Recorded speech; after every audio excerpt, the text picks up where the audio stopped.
Today at shopdap.com we talk about coilovers and how to adjust them. The term coilover is referring to a coil spring over a strut. Before we go into more detail, let's talk about the difference between a shock and a strut. This is a shock. And this is a strut. No, this is a strut. A strut is a part that has a shock in it, but has more responsibility than just dampening. It has a spring, a strut top, a spring seat, and then also attaches to the steering knuckle at the bottom. This assembly supports the entire weight of the vehicle and mounts to the vehicle via the strut top. The terms shock and strut are often used interchangeably, and while that's not technically correct, I personally don't think it matters. I only told you about all these differences just to prove to you that I know things. This is the stock strut from our Alltrack, and while the term coilover would technically apply to this because the coil spring goes over the strut, that's not what most people mean when they say coilover. And this is the Bilstein coilover. That's not a Bilstein coilover. This is a Bilstein coilover. It has an adjustable spring seat or spring perch, which can spin up and down on the shock body. This allows you to raise and lower the vehicle depending on the height of the spring perch on the shock body itself. People generally buy coilovers to go low, really low, like dirt nasty low. Because my car is so dirt nasty low. Coilovers make you go so low you might start buying generic branded vanilla Oreos. I'd rather like white dogs than eat those vanilla generic Oreos. While going low is desirable, there is such a thing as going too low. The question is, how do you know when you're going too low? Going too low is going to vary by car, but of course there are a few signs that you're going to be able to identify that you are too low. If you're not aware, some people will lower their coilover so low that the axles start to begin to rub on the frame rail of the vehicle. When this starts to happen on some of those cars, people cut the frame rail to allow the vehicle to go even lower, as the rubbing on the frame rail is preventing the car from going even lower. This is something called frame notching.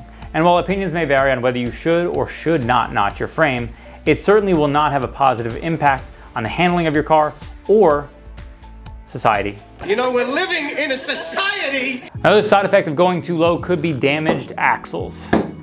Axles have joints at the end of them, which allow the axle to move as the suspension goes up and down. Going too high or too low could cause excessive angles of the axle joints, which can cause premature failure or damage to the axle itself. We may have broken an axle. And when I say may have, I mean definitely broken axle. Each manufacturer has different height ranges that allows the vehicle to go higher or lower, depending on the range of that specific coilover. Now these coilovers are Bilstein PSS models, B14s. This is going to be a model that we actually had on one of our vehicles, and you can see the picture here is our previous GTI that had these coilovers on it, spun all the way down. Now Bilsteins are known for not going super low, and that's going to be as low as that particular coilover goes, which for some people doesn't meet the dirt nasty standard. Dirt nasty. If you are looking for coilovers like that, there are manufacturers who actually specifically mention they are ultra lows or some version of that that says that this coilover will go excessively low.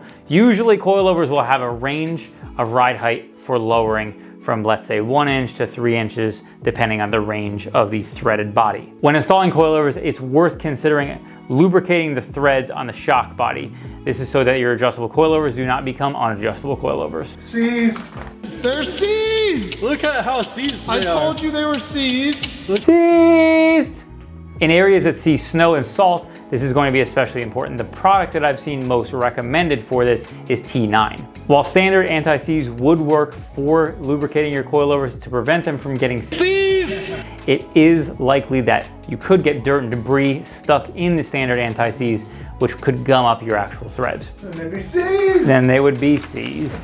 Now let's show you how to adjust coilovers on a car. Obviously, for you to see our coilovers, we're gonna have to take off our wheel. To adjust the coilovers on your car, you're going to need to have the appropriate coilover wrenches. The coilover wrench or wrenches would have been included with your coilovers. There are a variety of kinds of coilover wrenches, and the style is going to be specific to the locking collars of your vehicle. The general rule of thumb that I have is the better brand coilovers have better design wrenches, like these Bilsteins here. While there are many different designs of wrenches and locking collars, they're all designed to ensure you bust your knuckles. They ask you how you are, you just have to say say that you're fine when you're not really fine, but you just can't get into it because they would never understand. By this point, you're going to be able to use your wrench to spin this up or down to raise or lower your vehicle. Side note, pretty much every time I adjust coilovers, I forget which direction you need to turn it to go up and down because I'm stupid. Setting your ride height is often a game of guess and check. When installing new coilovers, it is important to note that you will want to fine-tune the adjustment after the springs have settled, which takes about 2 weeks. So you're going to make your major adjustment when you first install them and then fine-tune it over that time before you get your alignment. Next is going to be measuring. Now, most people, including myself, are going to count the threads to determine how far up or down you want to go to match them from side to side. As you note, you can see here, as you turn to the right here, you can see the perch is going up, and going to the left is going to go the opposite direction, and which is going to lower your car. Adjusting the front coilovers on this car is going to be pretty simple, and the rears are going to be a little more challenging. Now, we have shocks in the rear, which means you have a spring perch and spring assembly that's separate. Now, this could be upside down on the bottom of your control arm or on the top up here on the body. Now, in our particular case, we're able to adjust this because this is going to be on the top here, and we can spin this up and down. We've already broken ours loose, and we can spin it there. If you have a perch that's located on the bottom, you will have to remove this control arm and drop it down and then play guess and check with installing and uninstalling it and making the adjustments with the collar out of the car. Now, one important note, lubricating the rears is going to be even more important because if these get bound up and locked up on these threads, this entire spring perch is going to spin while you're trying to adjust this coilover up and down. So that's super important. If you have this thing spinning on you, you're gonna have to try to hold it with wrenches or maybe even try to drill a small hole through it and stick a screwdriver to hold the perch.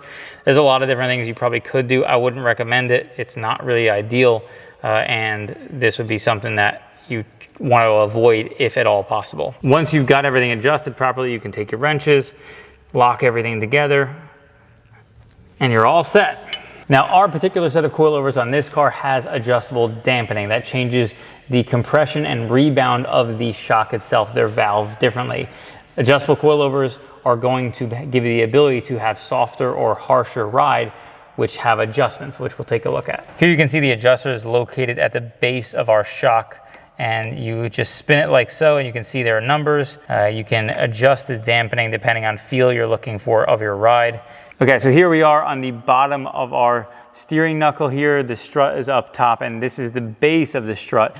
This is where our adjustment is on the front, and all you're gonna do is click it one way or the other to adjust your dampening in the front. Now we're going to measure our ride height. Now before you measure, you are gonna wanna consider taking it for a ride or at least trying to jounce the car as much as possible. That's not something that you're usually gonna be able to do by hand by one person, and driving it's probably better off. But this will settle in a little bit because the shocks usually will keep it propped up when you lower a car down.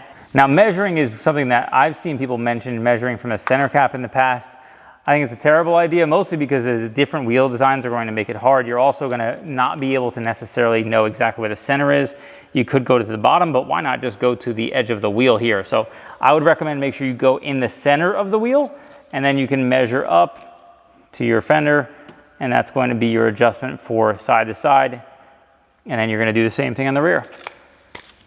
Now you've adjusted coilovers. Congratulations. Congratulations! Congratulations! And that's our video. If I missed anything in regards to things, tips or tricks for adjusting coilovers or coilovers in general, be sure to leave it in the comments below. If you like this video, be sure to give it a thumbs up and subscribe for more like it, including lots of videos, DIYs, entertainment, all kinds of things for Volkswagen Audis. See ya.